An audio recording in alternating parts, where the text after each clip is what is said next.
Hello, I am Alphonso McGriff III. This is Alphonso Speaks, and this platform we use to share information about the conscious conversation experience. What I like to do first is drink some water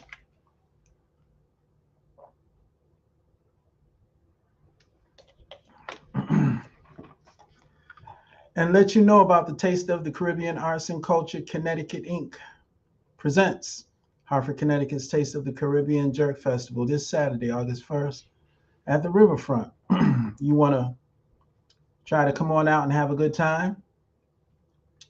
Some good food, good music, good people, vendors selling, jewelry and clothes and all kind of wonderful things. So again, that's this Saturday coming up.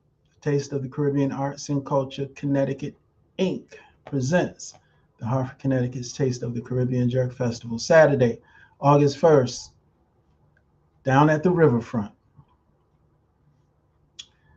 And as I've been saying for the last few weeks or times I've been on, if you're interested in having a conscious conversation, just let a brother know. We can get together and have a conscious conversation about whatever you choose. It could be one on one, it could be with a group, it could be with some young adults, high school students, or adults. It doesn't matter. We can get together and have a conscious conversation. The only thing I ask for is some water and red grapes. Water and red grapes. And right now, it doesn't matter to me if the grapes have seeds or not. So, water, red grapes, we'll be in good shape. Tonight's going to be a rough night for some people because I'm going to be, some people might call it controversial. But that's why we have conscious conversations, because we put certain things on the table and we speak about it in a civil manner. But I'm going to put some things on the table tonight that that could potentially, how some people say, get you canceled and get your black card revoked, all of that kind of stuff. Because I'm here to talk about so-called racism. But first, I want to help everybody understand what a conscious conversation is. I forgot, I'm also going to talk about Caitlin Clark and her teammate, Sophie Cunningham.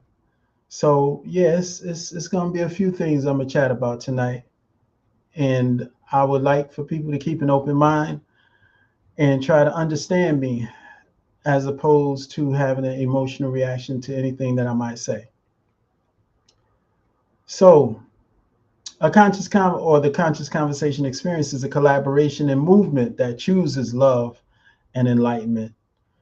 Resolution is when the successful solving of a problem. That's what we call resolution, and we're always seeking resolution.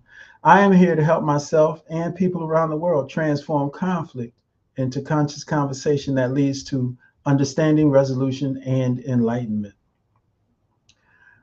What is a conscious conversation? A conscious conversation is a verbal interaction where we speak with the desire to understand. We ask questions and we share information.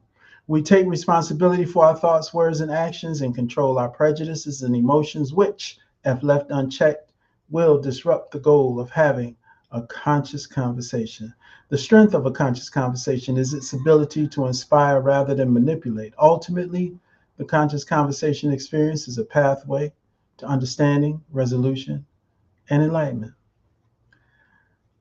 One thing I've learned is that developing myself can lead to unnecessary challenges with insecure people who are intimidated by those who have a sense of self or those who are trying to grow and evolve and become better. It's not our problem, but it is one of the consequences or challenges associated with personal growth. It's always, for me, I always say, as we enter the door of next levels of understanding, there are fewer and fewer people in the room, which means that sometimes as we continue growing and evolving, we have to leave some people behind, and that's just a part of the process. We all don't grow and evolve at the same rate. We all don't develop understandings at the same rate. So for that reason, sometimes if we have a desire to continue to move on and continue to grow and continue to get to next levels of understanding, we have to leave some people behind, and that's just the fact of life. So now, the thought that I am willing to have a conscious conversation about tonight is what I said earlier, which is there is no such thing as racism. I've been saying this for years, and I'll say it again tonight. There is no such thing as racism. And I'll say for Black people, racism, the idea of racism, the concept of racism is a big distraction. We are a universal people. We just learned this race-based thinking a few hundred years ago. Before that, we were operating based on universal laws, principles, and understandings, which is the truth. Universal laws are the truth. And that's what we move based on. You know, of course, we had our faults and flaws, but the foundation that we moved from was universal laws, principles, and understandings. When we stay distracted by this race stuff, we guarantee that we will never give ourselves an opportunity to reach our true potential, to evolve and grow to the potential we have the opportunity to, because it's a distraction. That's all it is. Now, the reason why there's no such thing as racism, according to me, this is not necessarily the truth, but this is according to me. If someone came to you and said, hey, we're having a meeting tonight, and we're having a meeting about birdism, and we want to stop birdism, and you would say birdism, well, what's birdism? And I say, well, these birds, they keep using their wings to fly.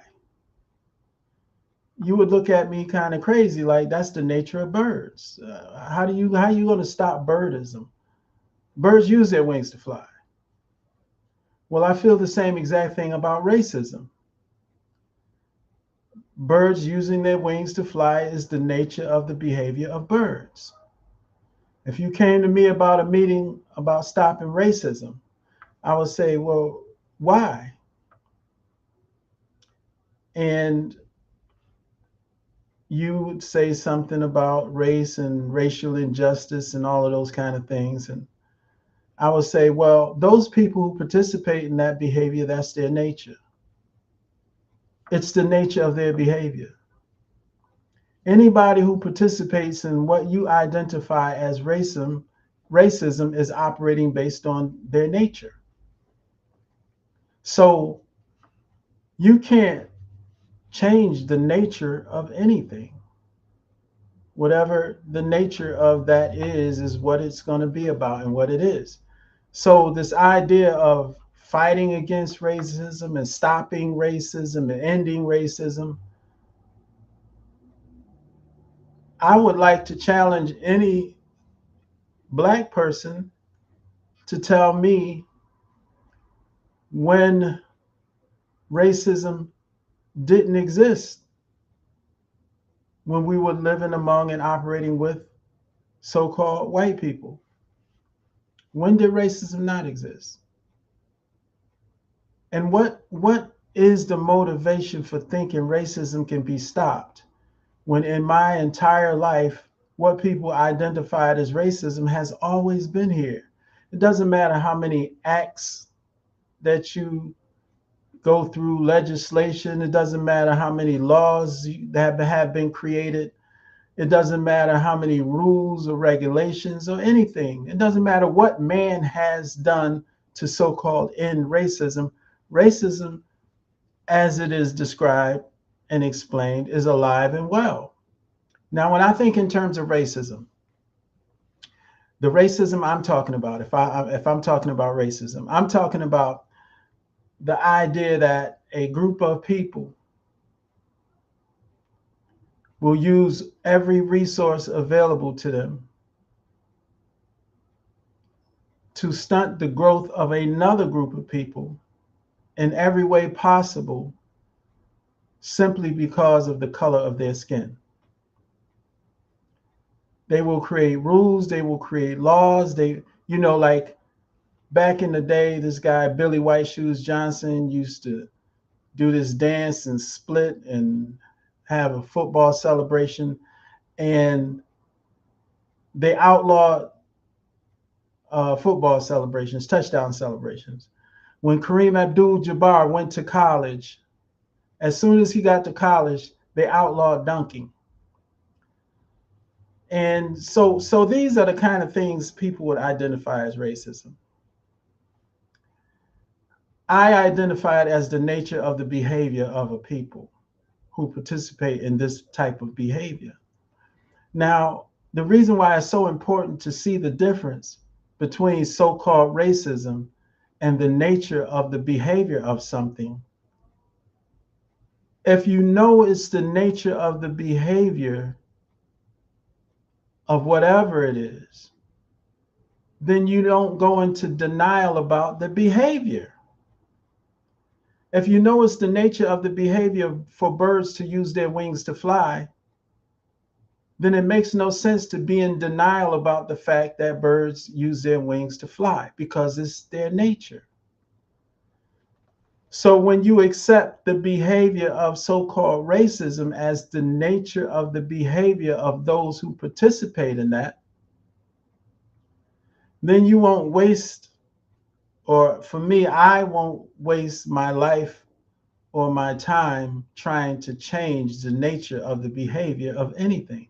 What I can do is accept that that's the nature of their behavior. And then when I move with the understanding that that is the nature of their behavior. And I have to make plans and go about life not in denial and expecting them to move differently, but accepting the reality of the fact that it's just simply the nature of their behavior. And when I encounter it, I'm not shocked and amazed. I'm not running in the streets, marching and protesting and candlelighting and praying and all of this stuff. I'm not doing any of that, because I'm not in denial about the nature of the behavior of a group of people that participate in what is identified as racism. And what I see today is this: we're in the most incredible denial. Denial will keep you miserable at all times. The last week when I was on, last Thursday, and I was talking about how miserable that refusing to accept reality, you end up hurting yourself. I realized that I was hurting myself by refusing to accept the reality that the behavior of a so-called racist is their nature. And there's nothing I can do about that. That's why it still exists now. And it's not going to change. It's going to be here as 100 years from now. It's not going to change. You cannot change the nature of the behavior of anything by running out in the street protesting or thinking you can write something on paper and that's going to change it. It's much better to deal with the reality of the behavior, so that way you can plan for how to deal with the behavior when we encounter the behavior. Denial will keep us in our lives miserable. And that's why so many of us are miserable today. What's up, Derek? Derek McGriff in the house. Atlas Lovell is in the house. See, now, Atlas said, have you considered systematic racism, which is involved institutional injustice and social conditioning? See, those are a lot of really good words. Those are words that keep us distracted with racism. Have you considered systematic race? What is systematic racism? Systematic racism is racist people putting their power and their position and whatever resources they have to use in the system to get the benefits or the results that they want, which is to keep a certain group of people down simply because of the color of their skin. Now, and then you talk about institutional injustice. Institutional injustice is the same thing. It's just a group of people who are identified as racist, including how they feel into how the system is set up so that they can have things the way they want to by distracting and keeping a certain group of people back simply because of the color of their skin.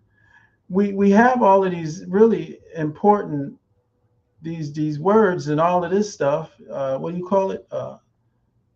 Um, the nature of our oppression. Um, there's no, to me, there's no nature of our oppression. Now, if there's a nature of our oppression, then that nature of our oppression is located in our consciousness, because that means we've accepted this idea of oppression. There's no nature of our oppression until we implant that in our consciousness and believe it. So, and when we use the term the nature of our oppression, I understand that that is an attempt to identify somebody who is oppressing us. Well, I'll say again, the most oppressing we can be is through our own consciousness. The most oppressed we can be is through our own consciousness. So we have to understand that there is no such thing as racism. And those who participate in what we identify as racist behavior, their behavior is their nature and it's not going to change. So now what? Do you keep complaining about racism? What, do you keep running out in the streets screaming and mad about racism? Do you hold meetings to stop birds from using their wings? Do you hold meetings to keep frogs from jumping?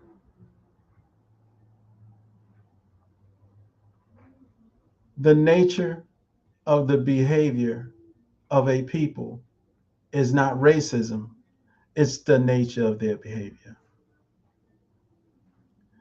Now, Brother Atlas, you said statistics are facts. What statistics are you talking about? What statistics are you talking about?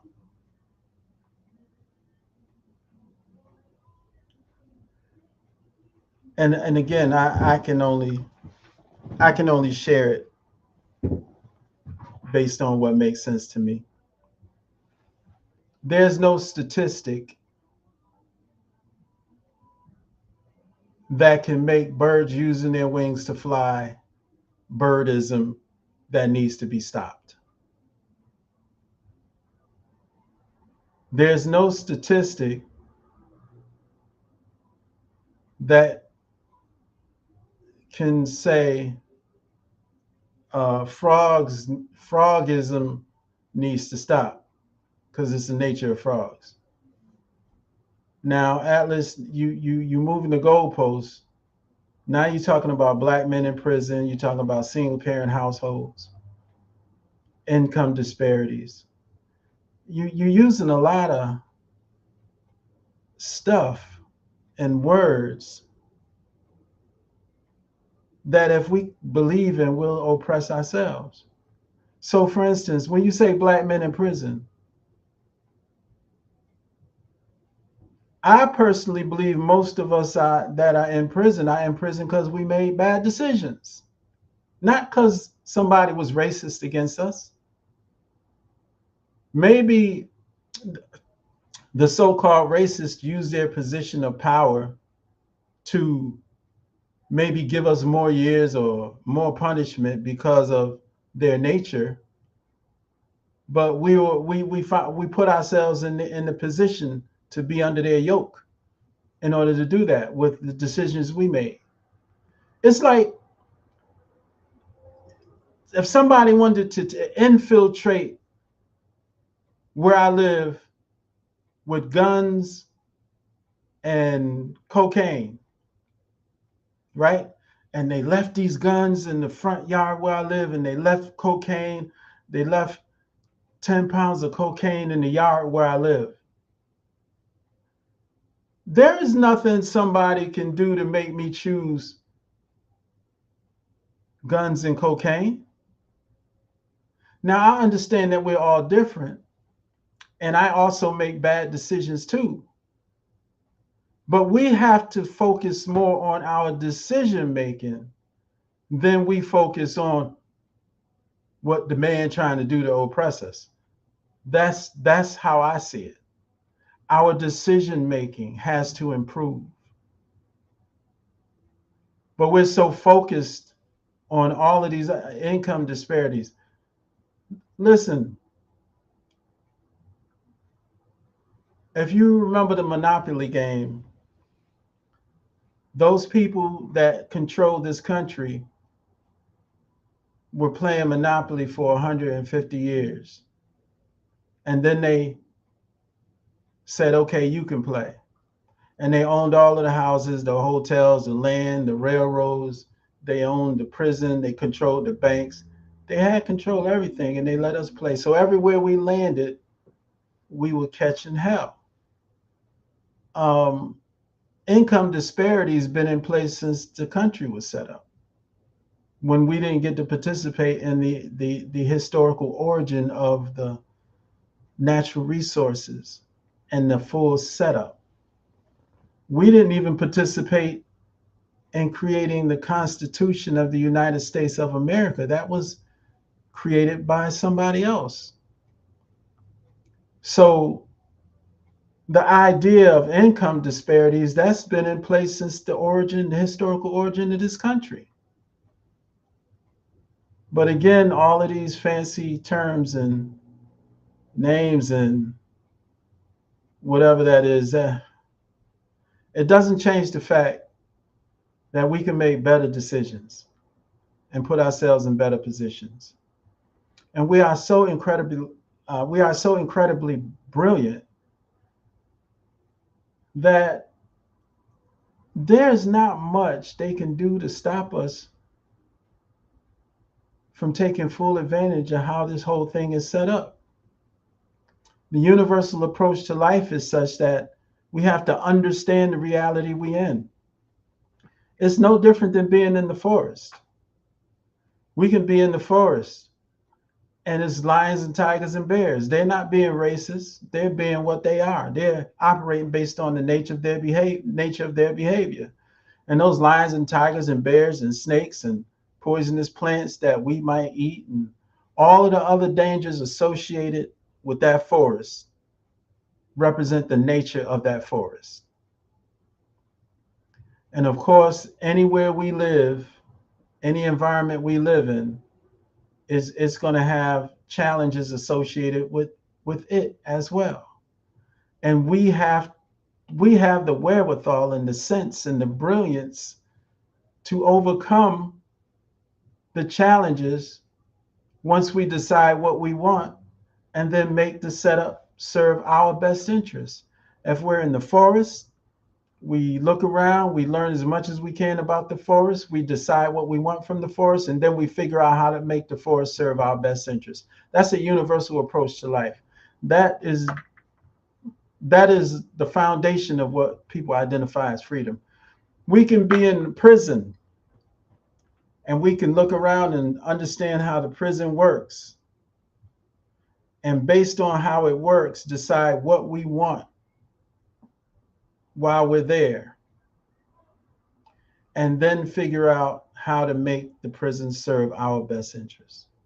It might sound crazy, but it's an approach that is it's a universal approach to life. That's just the way it is. You can be dropped out of a helicopter in China and not know anybody and not know how to speak the language. But the universal approach to life is such that you look around, you start developing an understanding of where you are, you start figuring out what you want and what you need, And then you start making that system serve you based on what you've decided as it relates to what you want and what you need. So I'm not one who looks at America and says, oh, racial disparity, oh, single parent household, oh, black men in prison, oh, racism is keeping us down. No, no. I know better than that. I know we have the ability to make this setup serve our best interests. But one of the first things we have to do is begin making better decisions. We have to make better decisions. So when it comes to this racism business, I say there's no such thing as racism. There's only the nature of the behavior of a certain group of people who participate in what is identified as racism. And when we see it as the nature of their behavior, we don't run around here trying to change it. We run around here trying to make better decisions for ourselves. We run around here trying to understand the society and how it's set up, decide what we want from it, and then figure out how to make it serve us. We have the mindset, we have the brilliance, we have the ability to make wherever we are serve our best interest. So, in spite of the lions and tigers and bears and snakes, and then those you identify as racist, we need to stop wasting our time and energy being caught up in this race based foolishness. It's not going to change unless one of us disappear. Because the further back you go in history, you find that before they ran into us, they were treating each other the same way and splitting each other up and deciding who was going to be the higher class versus the lower class operating in the class system before they started dealing with us. So that's their nature, is to try to establish themselves as those who are going to be on top. And we have been chosen by them to be the ones they need to keep on the bottom. And that's only because of insecurity. Like I said earlier, when we ever start discovering a sense of self and understanding who we are, everybody's in a panic because of what we are capable of and what we have been capable of. There are those of us who have left things on this planet that the world is still learning from and trying to figure out and trying to understand. So if you can imagine, in America, there's 345 million people, and we represent 13% of that 345 million.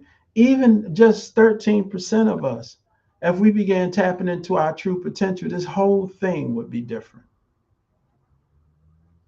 We already affect the entire world in the world of entertainment. Everything we do, whether it's art, music, whatever we do, it affects the entire world. Right to this day, the whole world has not been able to let go of hip hop. The whole world has been affected by breakdancing, something that just came right up out of the East Coast of New York.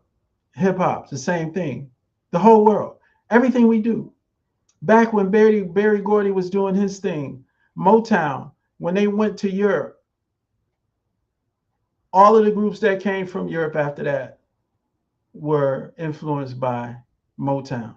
When James Brown went to Europe, we have everything we do, it touches the whole world. Now, think of any of these other countries. Think of Portugal. How many Portuguese records you heard in America? How many Chinese records you heard are popular in America? How many dances over in Switzerland that they do have transcended the entire world? What I'm saying is, we do it without thought when it comes to entertainment, and we affect the entire world. When we ever, and we only represent 13% of this country. And a small percentage of that participate in the entertainment world. And when we do what we do in Switzerland and Portugal and Bangladesh and Pakistan, where we affect everybody.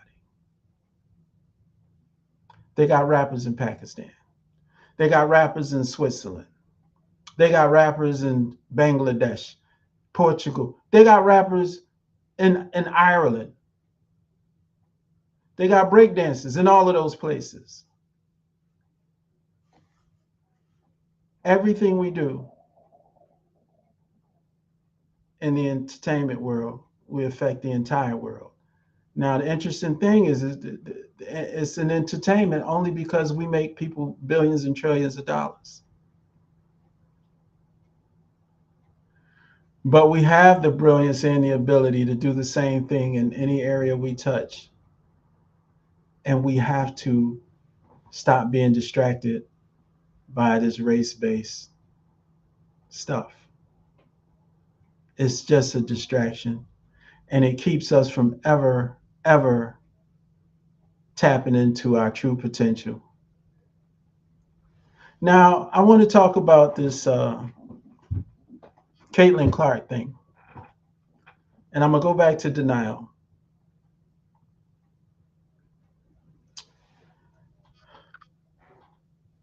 There's the most incredible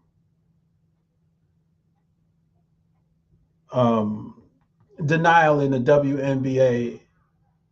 It's such a concentrated sense of denial in the WNBA right now. Caitlin Clark. First of all, Caitlin Clark can ball. She's not just a white girl being promoted because she's a white girl. Caitlin Clark can ball. That's number one. Number two, Caitlin Clark was balling in college. Her last 2 years, she was creating an entire worldwide following while she was in college. Number three, when she came over to the NBA, she brought that following with her and then woke up a lot of other people to have an interest in the WNBA. Number 4 or 5 or whatever. Caitlin Clark is straight. She's not a member of the LGBTQ. So now you have this Caitlin Clark who can ball her brains out. She's a white girl and she's straight and she's in the WNBA putting in that work. Of 345 million people in America, 56% of those people are white. Now you got a white girl balling out. I mean, just think about it. Whenever there's a black person that rises up in golf like Tiger Woods or a black person that raises up in the world of tennis, the viewership of black people increases significantly. So how is everybody shocked and amazed when Caitlin Clark, who is a white girl who can ball, who is straight, goes into WNBA and continues balling out? And the white crowd follows her. Because she built, like I said, she built a following and started in college. She had 2 years of building a following. That following came into the WNBA with her.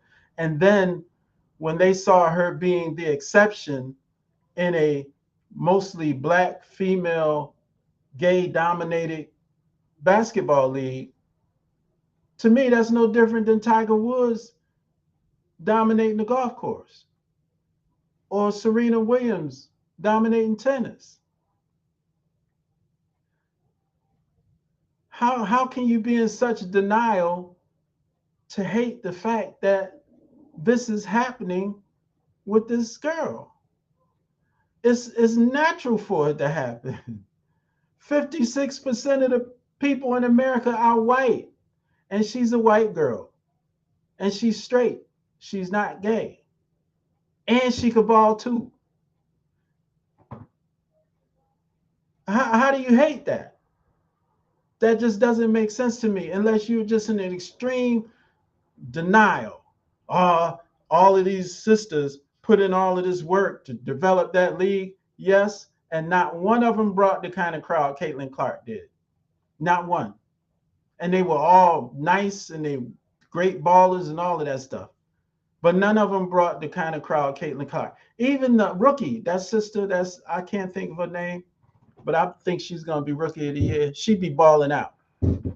She is super duper nice. I think she came from Iowa, but that young lady can ball. And it's okay that she can ball, but she's never gonna get the kind of results that Caitlin Clark is gonna get in America because she's not a white girl who is straight and can ball. That's the anomaly in the league. And white people who like the WNBA, but they don't they not necessarily comfortable watching um, gay women play basketball, gay black women, and it's in that case, how do you not understand why she's the biggest thing in the history of the WNBA? It makes no sense to be upset about it. It's just a reality. This is America. 50% of people of 345 million are white. And then 20% are what they call Hispanic or Latino. And a lot of them see themselves as white. Only 13% are black. So no, even though the so-called black women have held the WNBA down for how long and got these great careers and all of that, none of them are white girls who can ball out, who are straight, and who grabs that 56% to come and pay attention to the WNBA. Stop being in denial. It's a reality based on America. I'm not saying it's bad.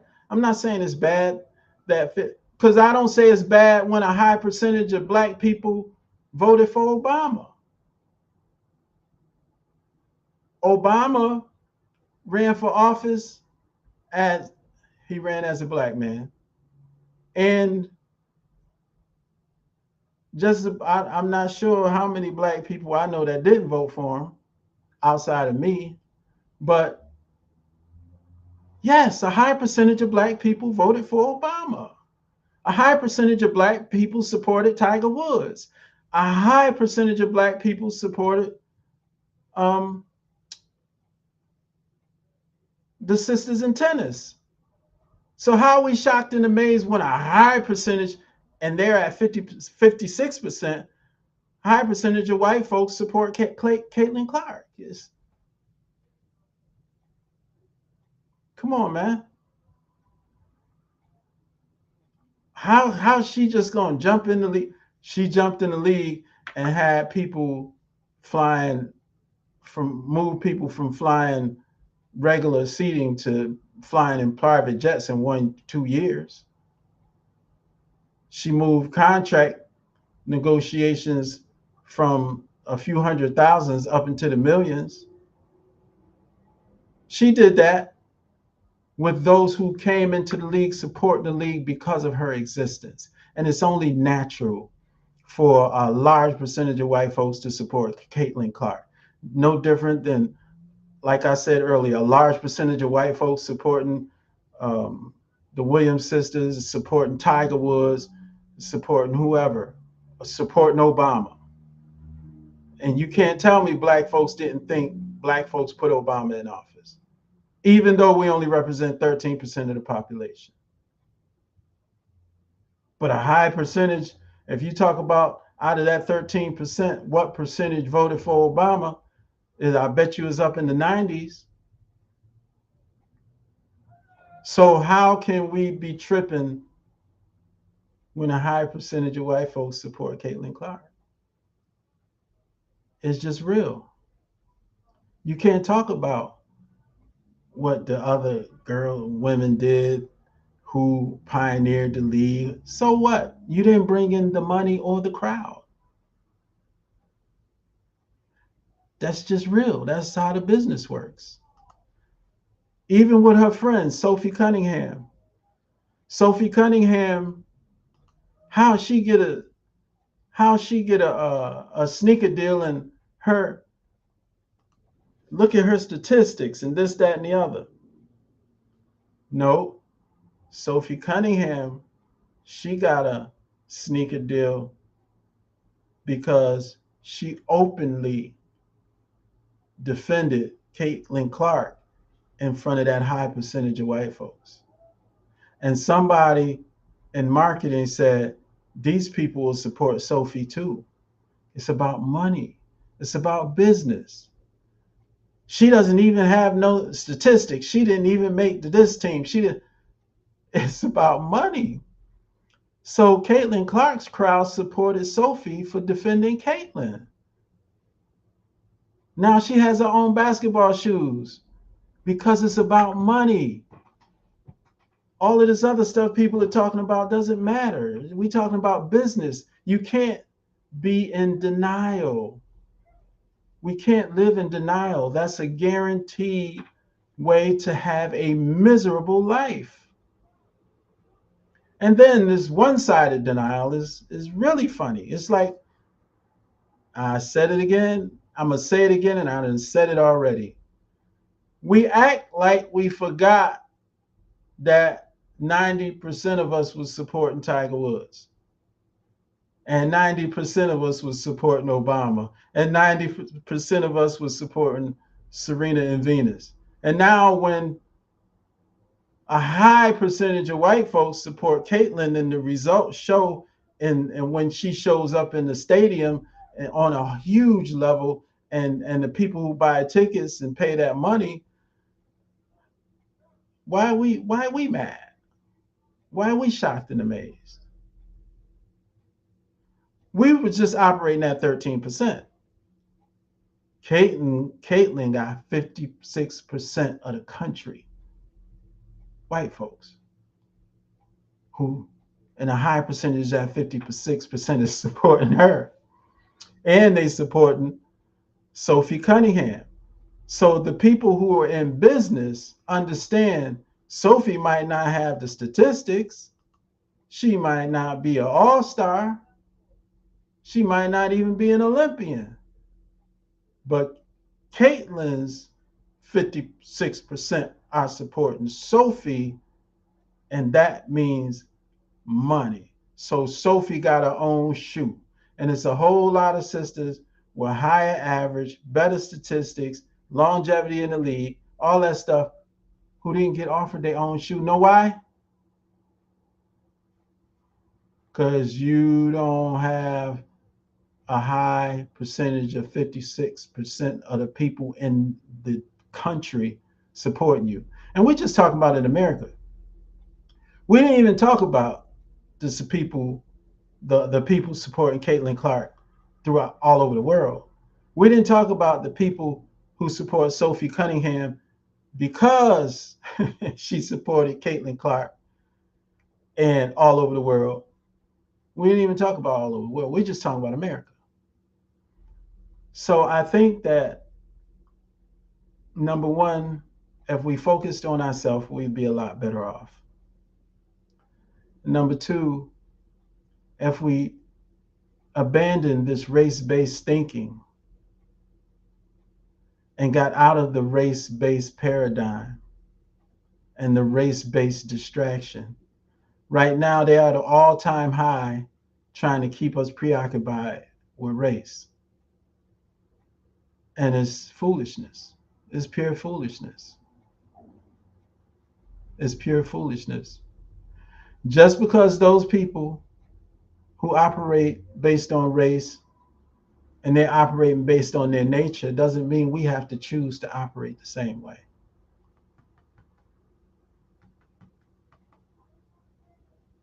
We can make better decisions. Stop being in denial. When I was talking about the one love experience,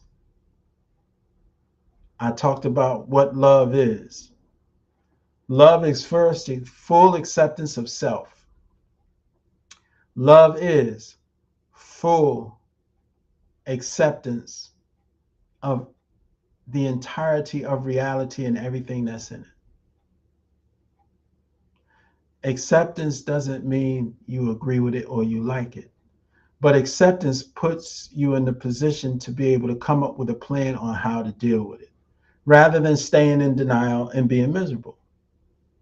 So when I talked about the one love experience, I talked about full acceptance of self, full acceptance of reality and everything in it, including the people.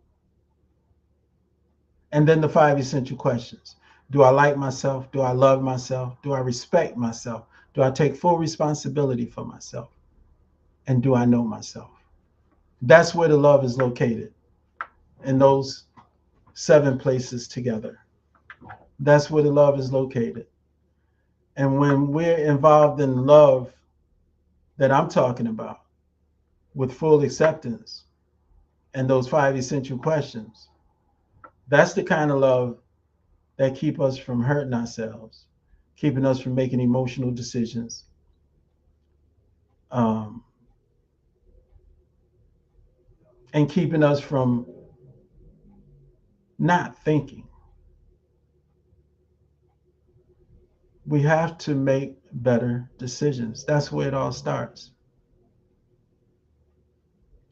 And it sounds easy, but it's not.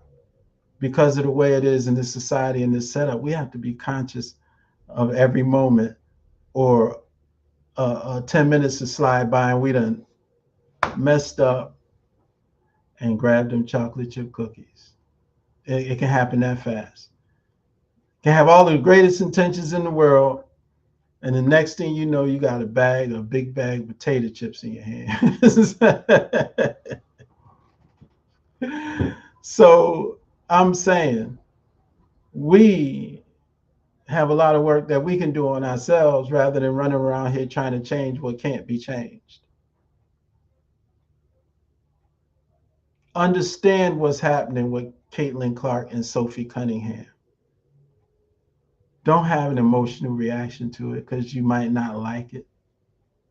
Or these people on the television convince us because they want us to be caught up in the race-based paradigm, and they keep making it a race issue.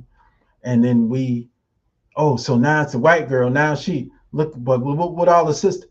The one question I have is, which one of the sisters in the league brought millions and millions of viewers to the WNBA? Which one? Which one? All I need is one name. Which one brought millions and millions of viewers to the WNBA? It's a business. And people are going to function as a business. This setup is a business. Sophie Cunningham has her own shoe because this is a business.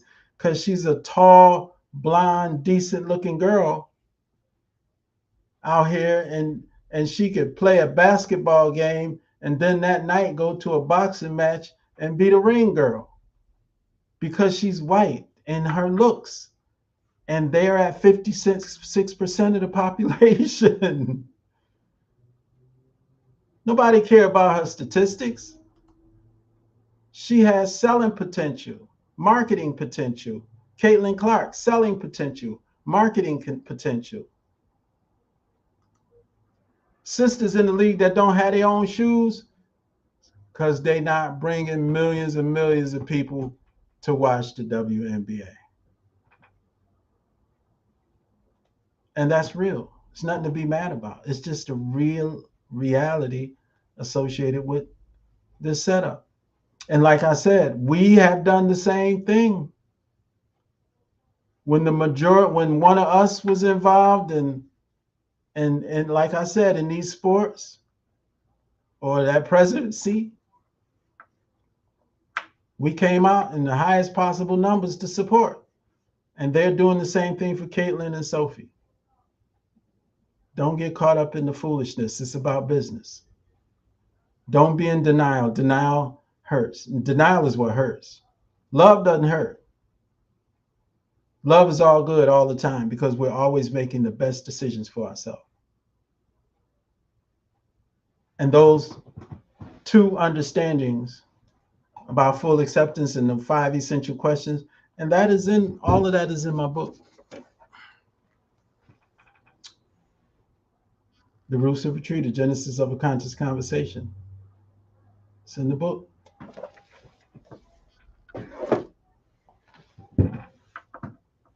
Get out of the race-based paradigm. Don't get distracted and caught up in that. It's a waste of life and it's a waste of time. And when you're caught up in race, you also confirm you're in denial. And when we live in denial, we guarantee misery, period. That's all I can say about that. So no, there's no such thing as racism. There's only the nature of the behavior of a certain group of people. And it's not going to change. And don't be in denial. Understand when you see business taking place versus when you see some stuff you taking personal and taking the wrong way. This is about business. And when one of them sisters bring millions and millions of people into the league, then she'll get the same treatment because it's about business. Don't think she won't because she black. She will, because it's about business. So, in what way do I make decisions that hurt me? That's the question I ask every time I come on. And the question I have is, do I allow fear, shame, blame, and guilt to manipulate and control me? Well, this is simple. This is according to me. This is not necessarily the truth, but this is according to me. And I must make this, as Rick James said, publicly clear. Publicly clear. Any person or group of people who use fear, shame, blame, and guilt to get you to do something is only trying to manipulate you, not help you understand. Anytime somebody comes at me with fear, shame, blame, or guilt, I know that they don't give a damn about me. They're only trying to get me to do what they want me to do. Because if you did, you would try to help me understand. You wouldn't be trying to manipulate me with fear, shame, blame, and guilt. So that's what I have to say about that. Anyone who comes at me with fear, shame, blame, or guilt to try to get me to do something is not trying to help me. They're just trying to manipulate me. And if they were trying to help me, they would be trying to help me understand why I should move a certain way. Period.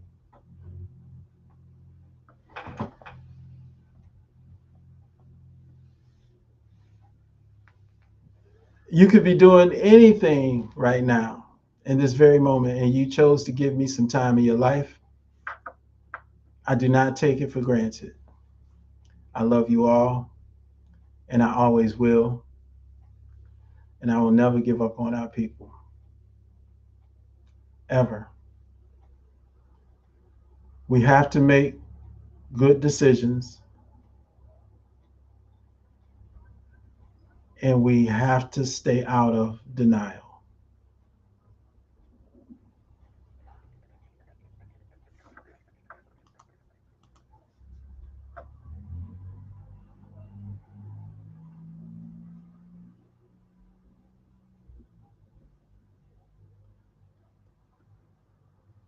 Let me just say this before I get off the air. Racism is not going to end. That's denial. If you believe for any reason that what you identify as racism is going to end, then that's like saying birds using their wings to fly is going to end one day. One day these birds are going to stop using their wings to fly. One day it's going to end. They're going to stop using their wings to fly. It's not going to end. So why put valuable time in your life in trying to stop birds from using their wings to fly? It just doesn't make any sense. That's called the ultimate denial. The ultimate denial. Again, I thank y'all for tuning in. I'm Alphonso McGriff III. This is Alphonso Speaks. And the platform is for the Konshus Konversation experience. And also, just don't forget the Taste of the Caribbean Arts and Culture Connecticut Inc. presents the Hartford, Connecticut's Taste of the Caribbean Jerk Festival this Saturday, August 1st. This Saturday, August 1st, down there at the riverfront. Y'all have a good night, and I hope I didn't make anybody upset, but I just think we have to stop wasting our time with trying to end racism. It doesn't exist. It's not racism. It's the nature of the behavior of a certain group of people. And it's been here all my life, and it was here long before I existed, and it's not going anywhere because it's the nature of the behavior. The nature of the behavior of anything doesn't change because somebody says it should stop. Y'all have a good night. Peace. I'm out.